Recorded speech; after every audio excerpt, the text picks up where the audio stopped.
Hello students, today we are going to see these three questions. What is the first question? For an orbiting satellite very close to surface of earth. For an orbiting satellite म्हणजे जो satellite orbit मध्ये फिरत आहे. Very close to surface of earth म्हणजे अर्थच्या फार तो जवळ आहे. त्याच्यासाठी शो दॅट हे सिद्ध करा किंवा दाखवा की पिरियड अशा सॅटेलाइटचा की जो very close to surface of earth orbiting करत आहे, त्याच्यासाठी पिरियड हा T is equal to 2 pi under root of capital R upon G इतका असतो. क्वेश्चन काय? जो satellite very close to surface of earth आहे, फिरत आहे पण पृथ्वीच्या फार जवळ आहे. आता व्हेरी क्लोज याचा अर्थ काय? व्हेरी क्लोज म्हणजे रेडियस ऑफ अर्थ पेक्षा फार कमी अंतरावर तो फिरत आहे, म्हणजे H is very very small.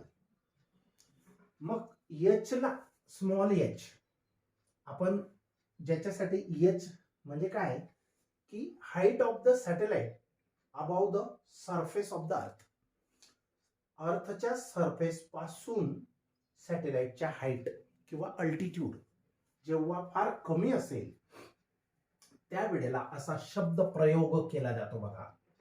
Orbiting satellite, for an orbiting satellite जो ऑर्बिटमध्ये फिरत आहे अशा सॅटेलाइटसाठी very close to surface of earth आणि जो अर्थच्या फार जवळ आहे. आता व्हेरी क्लोजचा अर्थ म्हणजे त्याची height above the surface of अर्थ ही रेडियस ऑफ अर्थ पेक्षा फार कमी आहे. रेडियस ऑफ अर्थ किती आहे? 6400 किलोमीटर आहे. आणि त्या रेडियस ऑफ अर्थ पेक्षा त्याची अर्थच्या सरफेस पासूनची अल्टिट्यूड ही फार कमी असेल त्यावेळेला पिरियड ऑफ सॅटेलाइट हा या फॉर्म्युल्याने फाइंड आउट केला जाऊ शकतो. आता हा फॉर्म्युला कसा आला त्याच्यासाठी आपण प्रूफ बघणार आहेत बघा. Time period of an orbiting satellite, time period of an orbiting satellite at a certain height is given by. जो सॅटेलाइट काहीतरी उंचीवर at certain height, at certain हाईटचा अर्थ काय होतो की हा एच कन्सिडर करायचा आहे आणि very close to surface of earth असं शब्द आले तर त्याचा अर्थ एच हा 0 घ्या किंवा एच ला निग्लेक्ट करा. तर जो सॅटेलाइट काहीतरी उंचीवर सर्टन हाईट वर असून तो पृथ्वीच्या अराउंड फिरत आहे ऑर्बिटमध्ये, तर त्याच्यासाठी पिरियडचा फॉर्म्युला हा T is equal to 2 pi under root of R plus H bracket cube upon capital G M इतका असतो. हे आपण शिकलेलो आहे. याच्या अगोदरच्या पिरियडमध्ये आपण हे शिकलो की पिरियड ऑफ सॅटेलाइट हा इतका असतो, पण केव्हा तो फिरत असेल काहीतरी उंचीवर, काहीतरी याचा अर्थ सर्टन हाईट, याचा अर्थ comparable to the radius of earth, म्हणजे या रेडियस ऑफ अर्थच्या जवळपास किंवा त्याच्याही पेक्षा तो जास्त हाईटवर जर असेल तर तेव्हा त्याचा पिरियड इतका असतो. हे एक्सप्रेशन आपण शिकलेलो आहे. We have seen this expression already before this topic. आणि म्हणून आपण असं म्हणू शकतो, so that we can say that time period of an orbiting satellite at certain height is given by T is equal to 2 pi under root of R plus H cube upon G M इतका असतो. काहीतरी हाईटवर फिरत असणाऱ्या satellite साठीचा period म्हणजे एक round पूर्ण करायला लागणारा वेळ. Time taken to complete one revolution around the earth is called as period of the satellite. मग हा फॉर्म्युला असतो हे आपण शिकलेलो आहे. पण तो आता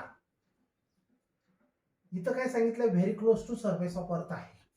आता ही सिच्युएशन डिफरंट आहे याच्यापेक्षा.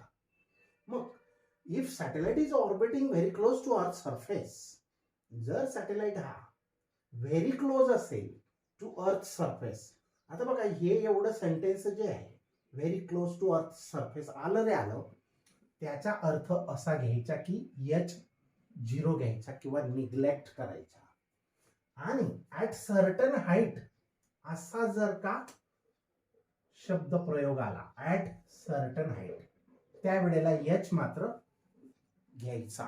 एच ला काहीतरी व्हॅल्यू असेल, पण व्हेरी क्लोज टू अर्थ असेल त्या वेळेला एच ची व्हॅल्यू ही अप्रॉक्सिमेटली किती घेतात, H is approximately equal to 0. बर, मग इथं तर हा व्हेरी क्लोज आहे, म्हणजे एच ची व्हॅल्यू या फॉर्म्युल्यामध्ये फक्त 0 टाकूया. 0 जर टाकली तर बघा, हा put the value of H equal to 0. मग R plus 0 cube is nothing but R cube. बरोबर, मग ही ब्रॅकेट आर क्यूब एवढी किंवा हा फॅक्टर चेंज झाला, R plus H bracket change केले आपण आर क्यूब. बाकीचं सेम आहे बघा, टी 2 पाय GM, T 2 pi under route GM same. आता या जीएम ला पण रिप्लेस करायचं आहे. त्याच्यासाठी आपल्याला हे रिलेशन फार गरजेचे आहे, आणि हे आपण सगळ्यात सुरुवातीला बघितलं आहे. रिलेशन बिटवीन, हे रिलेशन काय आहे, relation between small G and capital G, किंवा acceleration due to gravity G ची value 9.8 metre per second square या फॉर्म्युल्यावरून कॅल्क्युलेट केलेली आहे. मग हे आपल्याला माहित आहे, परंतु जी ची व्हॅल्यू तर अशी असते GM upon capital R square. मग आता जीएम ची व्हॅल्यू ह्याच्यावरून तयार करूया. हा आर स्क्वेअर इकडे जी ला मल्टिप्लाय करा. So gm is equal to this equation or expression implies that capital GM is equal to G into R square. ह्या GM ची व्हॅल्यू इथं GR स्क्वेअर ही व्हॅल्यू पुटअप करा. हे T इज इक्वल टू 2 पाय जसाच्या तसा, R cube जसाच्या तसा, आणि कॅपिटल जीएम ची व्हॅल्यू आपण काय पुटअप करणार आहे, GR स्क्वेअर. हा GR स्क्वेअर. बरोबर, आता या ठिकाणी आर स्क्वेअर खालचे डिनॉमिनेटरचे पूर्ण कॅन्सल होतील, आणि वरच्या आर क्यूब पैकी 2 गेले तर राहिला एकच आर सिंगल, आणि खाली जी राहिलेला आहे. At the numerator there is only capital R and at the denominator there is only G. बाकीचा फॉर्म्युला जसाच्या तसा, आणि हाच तर फॉर्म्युला आपला पाहिजे होता. हेच सिद्ध करायचं होतं, शो दॅट करायचं होतं. फक्त एच ची व्हॅल्यू 0 टाका आणि जीएम ची व्हॅल्यू ही बदलवा ह्या रिलेशन वरून, आणि दोघं व्हॅल्यू पुटअप केल्या तर आपल्याला हे रिलेशन मिळतं. दिस इज प्रूव्ड. 2 मार्कासाठी हे येऊ शकतं. ओके, आता पुढचा क्वेश्चन बघा. स्टार मार्कड आहे, याचा अर्थ तो एक्सरसाइज मधला आहे आणि व्हेरी व्हेरी इम्पॉर्टंट आहे. Define the binding energy of a satellite. Binding energy of a सॅटेलाइटची डेफिनेशन सांगा. ही डेफिनेशन आहे, आणि त्याला सब क्वेश्चन आहे. Obtain an expression for binding energy of a satellite revolving around the earth at certain altitude. आता या ठिकाणी काय सांगितलेलं आहे की सॅटेलाइटच्या बाइंडिंग एनर्जीसाठी रिलेशन मिळवा, एक्सप्रेशन मिळवा. Obtain an expression for binding energy सॅटेलाइटची, की जो revolving around the earth at certain altitude, की जो पृथ्वीच्या पासून काहीतरी अंतरावर आहे आणि तो फिरत आहे. रिव्हॉल्विंग सॅटेलाइट ची बाइंडिंग एनर्जी आपल्याला काढायची आहे. आता बाइंडिंग एनर्जी म्हणजे काय, बाइंड म्हणजे काय, बांधून ठेवणे. मग आता याला सॅटेलाइटला अर्थने कसा बांधून ठेवलाय, ग्रॅव्हिटेशनल अट्रॅक्शनने बांधून ठेवलाय. बांधून ठेवलाय म्हणजे बाइंड करून ठेवलाय. तो फिरत आहे नो डाऊट, पण ही ऑर्बिट सोडून तो अजून कुठेही जाऊ शकत नाही. तर असा सॅटेलाइट की जो अर्थच्या ग्रॅव्हिटेशनल फील्डने बाइंड करून ठेवलेला आहे, तर त्याच्याकडे जी एनर्जी असते तिला म्हणतो आपण बाइंडिंग एनर्जी, आणि ती किती असते हे आपल्याला बघायचं आहे. तर समजला मग question.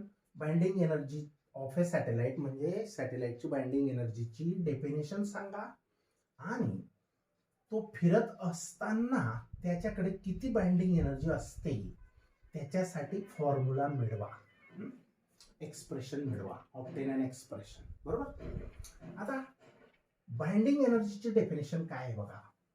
the minimum energy required by a satellite to escape from Earth's gravitational influence is the binding energy of a satellite. आता द मिनिमम एनर्जी म्हणजे अशी कमीत कमी energy required by a satellite, म्हणजे सॅटेलाइटला आवश्यक असते. रिक्वायर्ड बाय अ सॅटेलाइट म्हणजे सॅटेलाइटला आवश्यक असते कमीत कमी एनर्जी कशासाठी? To escape from earth's gravitational influence. To escape, escape म्हणजे काय? सुटका करून घेणे. फ्रॉम अर्थ्स ग्रॅव्हिटेशनल इन्फ्लुअन्स म्हणजे पृथ्वीच्या गुरुत्वीय प्रभावाच्या खाली तो फिरत आहे आणि तिथून त्याला मुक्त व्हायचे, एस्केप व्हायचे. तर त्याच्याकडे जी एनर्जी असेल is the binding energy of the satellite. समजलं? मग आता बघा, ही अर्थ आहे, हा सॅटेलाइट आहे, या ऑर्बिट मध्ये तो फिरत आहे, बरोबर? आता फिरत असताना तिथून त्याला काढून रिमूव्ह करून इन्फिनिटीला घेऊन जायचं आहे. म्हणजे अर्थच्या ग्रॅव्हिटेशनल फील्ड मध्ये आता जो काही फिरत आहे तिथून त्याला beyond the gravitational field of earth घेऊन जायचं आहे. मग त्याला घेऊन जाण्यासाठी जी एनर्जी लागेल त्या एनर्जीला आपण binding energy of the satellite असं म्हणतो. ही झाली definition of binding energy of a satellite. समजली? बघा परत एकदा, द मिनिमम एनर्जी रिक्वायर्ड, अशी कमीत कमी एनर्जी लागेल बाय अ सॅटेलाइट. सॅटेलाइट घेईल ती एनर्जी कशासाठी? To escape from earth's gravitational influence. Influence म्हणजे प्रभाव. तर अर्थच्या ग्रॅव्हिटेशनल फील्ड मधून त्याला एस्केप करायचंय. एस्केप करायचंय म्हणजे कायमची सुटका करून घ्यायची, कायमचं निष्ठून जायचे, पृथ्वीच्या गुरुत्वीय क्षेत्राच्या बाहेर जायचे त्याला. अशी जी एनर्जी सॅटेलाइटला लागते ती एनर्जी किंवा द्यावी लागेल, त्या एनर्जीला म्हणतो आपण binding energy of the satellite. म्हणजे या अर्थने सॅटेलाइटला जसं काही बांधून ठेवलेला आहे आणि बांधून ठेवण्यासाठी तो फिरत आहे, no doubt, not it is stable, it is revolving around the earth. No doubt, it is revolving around the earth, but out of orbit it never goes. म्हणजे ऑर्बिट तो सोडत नाही. याचा अर्थ त्याला सॅटेलाइट ला अर्थने बाइंड करून ठेवलेलं आहे. आता मग त्याला बाइंड करून ठेवले अर्थने आणि त्याला या ऑर्बिट मधून काढून इन्फिनिटीला, की जिथं अर्थचं ग्रॅव्हिटेशनल इन्फ्लुअन्स नाही, तिथं त्याला घेऊन जाण्यासाठी जी कमीत कमी एनर्जी लागेल that is the binding energy. बघा या मिनिंग डेफिनेशनचा, द मिनिमम एनर्जी रिक्वायर्ड, अशी कमीत कमी एनर्जी की जी लागेल बाय अ सॅटेलाइट, म्हणजे सॅटेलाइटला किंवा सॅटेलाइट द्वारा टू एस्केप फ्रॉम अर्थचं ग्रॅव्हिटेशनल फील्ड. कशासाठी लागेल एनर्जी? To escape. एस्केप म्हणजे सुटका करून घेणे, निसटून जाणे. कुठून? From earth's gravitational influence is called the binding energy of the satellite किंवा is the binding energy of the satellite. The minimum energy required by a satellite to escape from the earth's gravitational influence is called binding energy of the satellite. समजलं? आता expression बनवण्यासाठी आता बघा दोन expression आपण शिकणार आहेत. हे दोन एक्सप्रेशन ची सिच्युएशन काय आहे? फर्स्ट, हे जे एक्सप्रेशन आहे हे सॅटेलाइट काहीतरी हाईटवर असा फिरत असताना साठीची बाइंडिंग एनर्जीचं आहे. आणि दुसरं डेरिवेशन हे सॅटेलाइट हा अर्थवर आहे, अजून लॉन्चिंग झालेलं नाही, म्हणजे तो अर्थवर रेस्टला आहे, त्याच्यासाठी हे बघणार आहे. तर दोन केसेस आहेत ऍक्च्युली ह्याच क्वेश्चनच्या आन्सर मध्ये. हे पण स्पेशल केस म्हणून आपण घेऊ शकलो असतो, परंतु याच्यात तुकडे केले म्हणजे समजायला अंडरस्टँडिंग साठी इझी पडतं, म्हणून सेपरेट क्वेश्चन्स आपण घेतोय.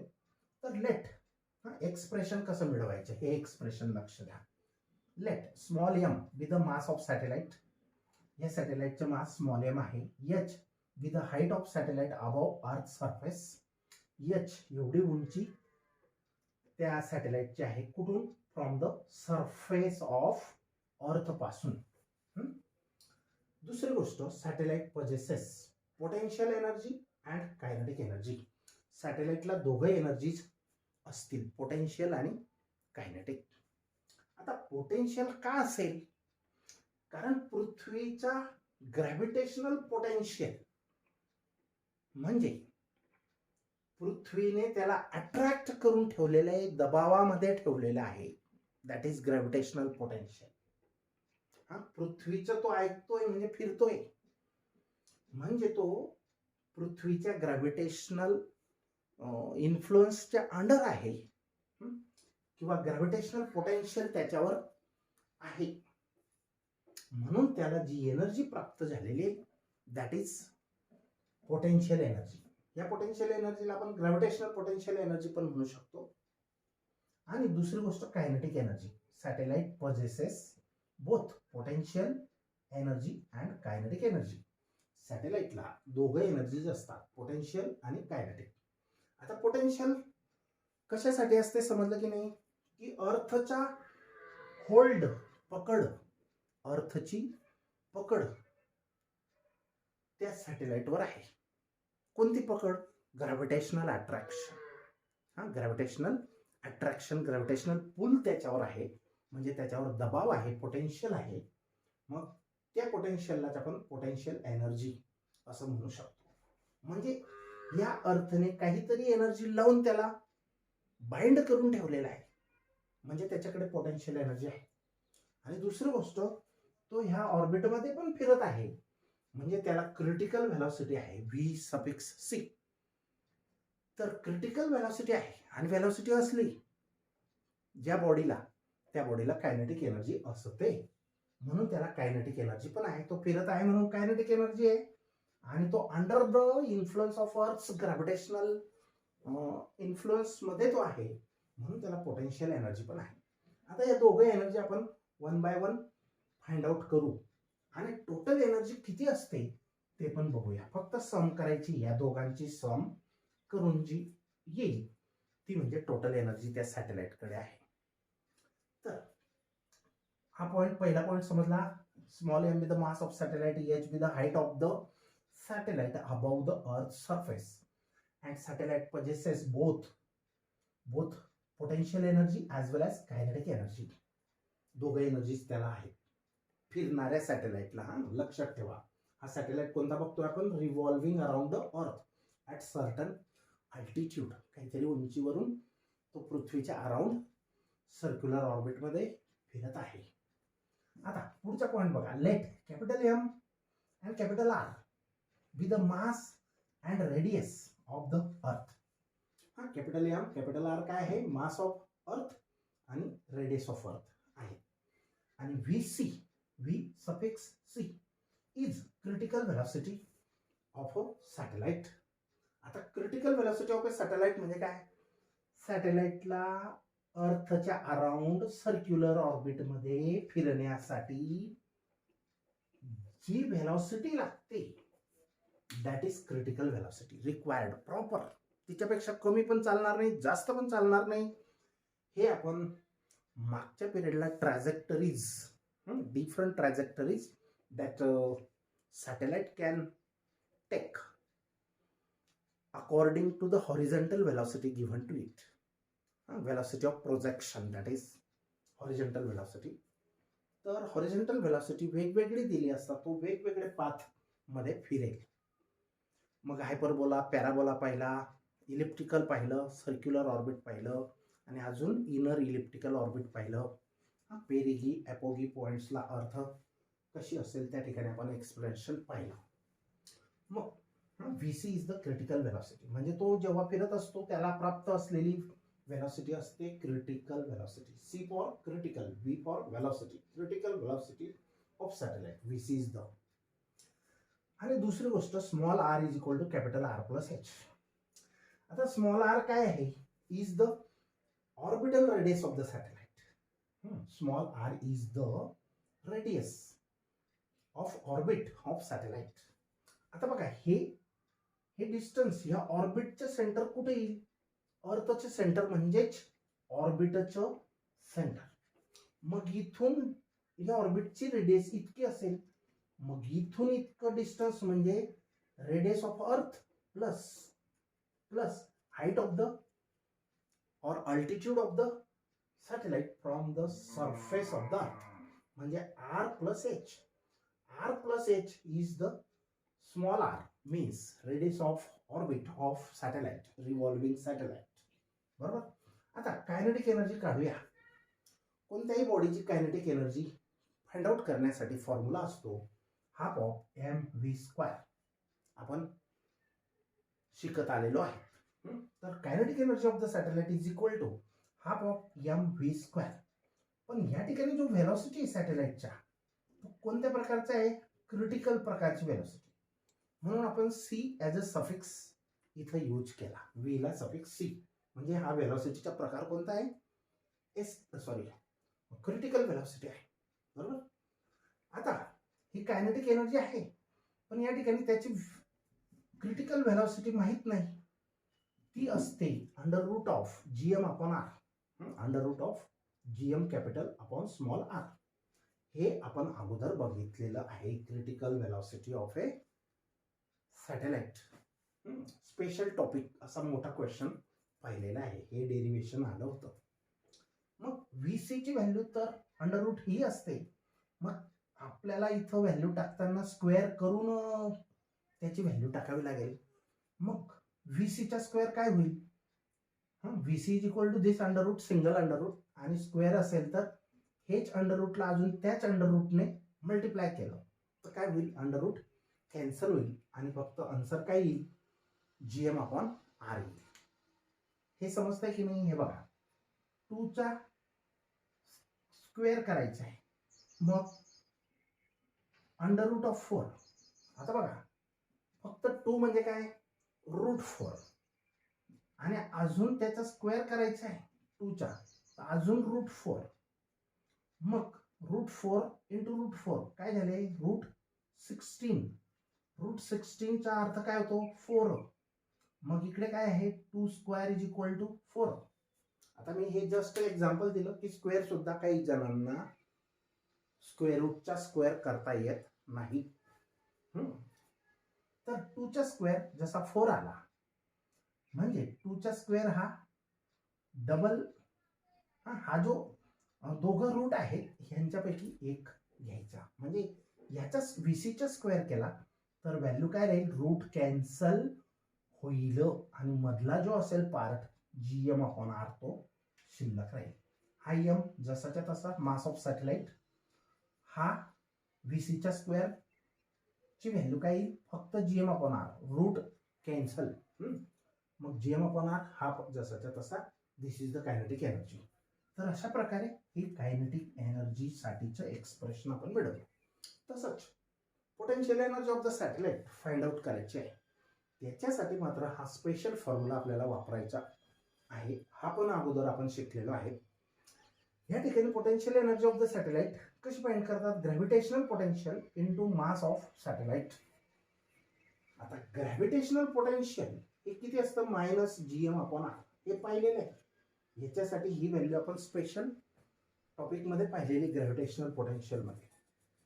तर ग्रॅव्हिटेशनल पोटेन्शियल म्हणजे पृथ्वीच्या सॅटेलाइट, फिरत्या सॅटेलाइटवर, फिरत असणाऱ्या सॅटेलाइटवर जो दबाव आहे तो किती आहे? Minus GM upon R. म्हणजे ग्रॅव्हिटेशनल पोटेन्शियल. पोटेन्शियल म्हणजे त्याचा दबाव, अर्थचा, कोणावर? सॅटेलाइटवर. त्याच्यानंतर mass of satellite small M आहे. ह्या एमने याला मल्टिप्लाय केलं तर minus G M M upon small R. ही पोटेन्शियल एनर्जी आहे. आता या ठिकाणी स्मॉल आर का घेतोय आपण? कारण ऑर्बिटची रेडियस स्मॉल आर ही capital R plus small H इतके आहे. बरोबर. म्हणून स्मॉल आर घेत आहोत. आता the total energy of the satellite is given as. Total energy सॅटेलाइटची फाइंड आउट करूया गिव्हन ॲज, किंवा अशा प्रकारे सांगितली जाईल. कशा प्रकारे? Total energy is equal to kinetic energy plus potential energy. आता कायनेटिक एनर्जीचा फॉर्म्युला हा half of GMM upon R put up केला. कायनेटिक एनर्जीची व्हॅल्यू ही पुटअप केली. तसंच पोटेन्शियल एनर्जीची व्हॅल्यू ही पुटअप केली. आता ऍक्च्युअली आपल्याला ऍड करायचं आहे, पण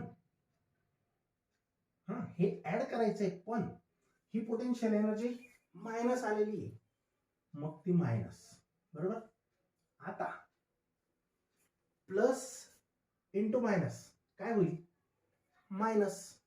म्हणून या ठिकाणी डायरेक्ट मायनस घेऊ शकतो. Direct minus. आता याला सिम्प्लिफाय करा. GMM अपॉन आर हा फॅक्टर कॉमन घेतला. मग इथं हा गेला तर शिल्लक काय? हाफ. शिल्लक काय राहिला? हाफ.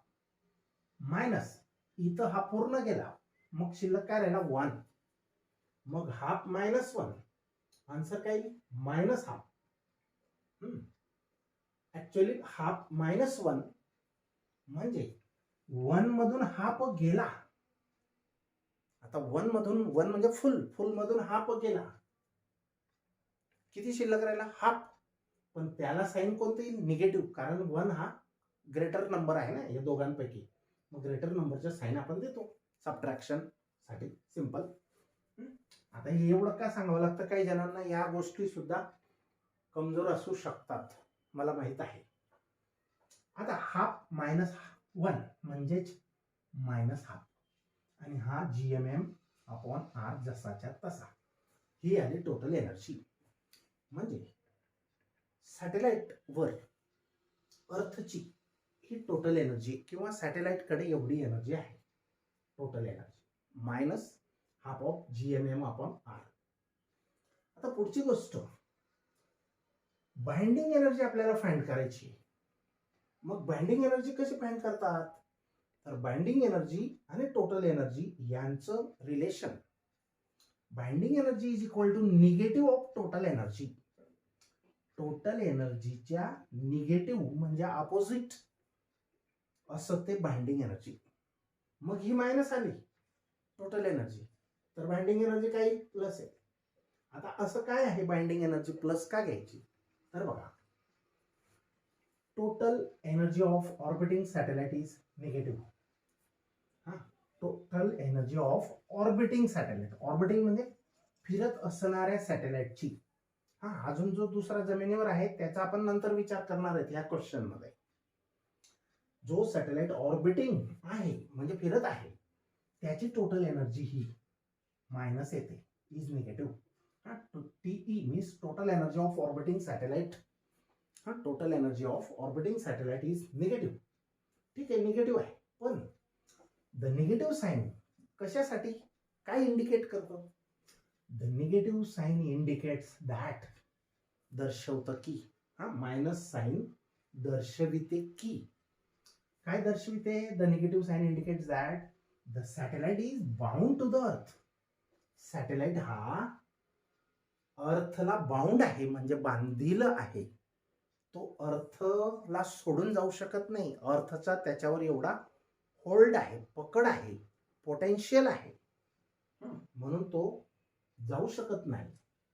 म्हणजे negative sign indicates that satellite is bound to the earth, म्हणजे अर्थने त्याला जणू काही बांधून ठेवलेला आहे बिगर दोरीच्या. पण त्याच्या मागे कोण? ग्रॅव्हिटेशनल फोर्स हा कार्य करत आहे. ओके. तर satellite is, the negative sign indicates that the satellite is bound to the अर्थ.